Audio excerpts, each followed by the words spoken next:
আমরা ছোটবেলা তো ধানের শীষ করি।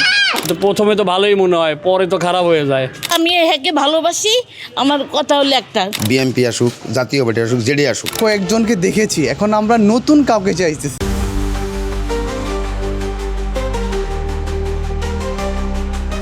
সকল জল্পনা কল্পনা শেষে শুরু হতে যাচ্ছে আগামী 12 ফেব্রুয়ারি জাতীয় নির্বাচন। প্রিয় দর্শক, বাংলা নিউজের বিশেষ আয়োজন মত বিমতে আপনাদের স্বাগত জানাচ্ছি। আমি তুলনা আফরিন। এই মুহূর্তে আমি আছি ঢাকা 17 আসনে। এই আসন থেকে বিএনপি মনোনীত প্রার্থী বিএনপি চেয়ারম্যান স্বয়ং তারেক রহমান লড়বেন এবং জামায়াত প্রার্থী রয়েছেন খালিদুজ্জামান। প্রিয় দর্শক, এখানকার যে ভোটাররা রয়েছেন, সাধারণ ভোটার, তারা আগামী নেতৃত্ব কাকে প্রত্যাশা করছেন, কাকে চাচ্ছেন এলাকার উন্নয়নে, চলুন তাদের মুখ থেকেই জেনে আসি। আমরা ছোটবেলা তো ধানের শীষ করি। হ্যাঁ, ধান করি, বিএনপি সবই করবো। আমি একে ভালোবাসি, আমার কথা হলো একটা, কিছু যা করবো করবোই, আমি একে ভালোবাসি। কাকে ভালোবাসি? তারেক জিয়ারে। এই আমার কথা, যা করবো তো করবেই, বলছেই তো, ইশতেহারে বলছেই, আমার আর কিছু বলার কিছু নাই। একজন সৎ ব্যক্তি আসলেই তো ভালো হয়। সৎ, দুর্নীতিমুক্ত লোক, এমন লোক আসলেই ভালো হয়। সেটা আপনার কাকে মনে হয়, কে হতে পারে এরকম? এদের ব্যক্তিগত বিষয় তো জানি না, তো প্রথমে তো ভালোই মনে হয়, পরে তো খারাপ হয়ে যায়। সবাইরই তো ভালো মনে হয়। চিনি না আসলে, মূলত একজনের তো দুইজনেরই অপরিচিত, তাদের সাথে তেমন একটা, তারা জনসংযোগে ছিল কখনো, বা আমাদের খুব কাছাকাছি ছিল এরকম তো কখনোই ছিল না। এখন দাঁড়ায় গেছে, হওয়ার পরে বুঝবো কে ভালো কে মন্দ।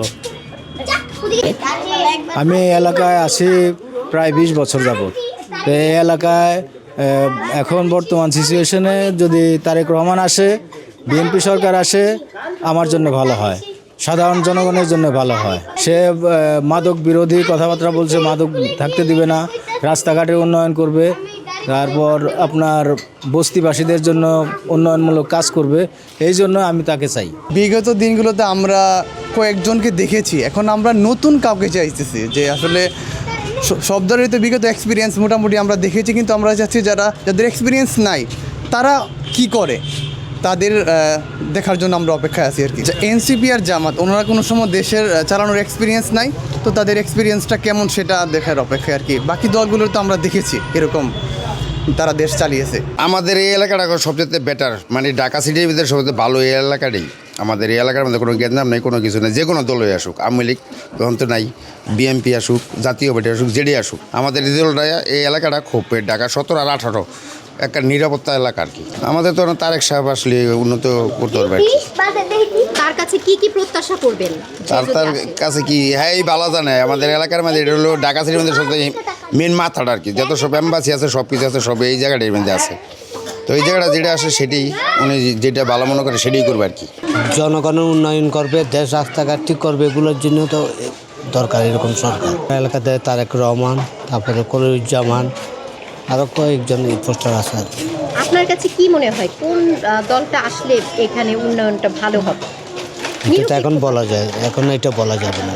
তারেক সাহেব। তারেক সাহেবকে চাচ্ছেন, কেন চাচ্ছেন? উনি দেশের উন্নত করব, দেশের সন্ত্রাস মুক্ত করব, মাদক মুক্ত করব। তার কাছে প্রত্যাশা করছি যে দেশ যেন ভালো মতো চলে, এই দেশ যেন হলেও অন্য দেশের মতো উন্নত হয়, সেটাই চাই আর কি। তার বাপের আদর্শ মাইনে যেন চলে,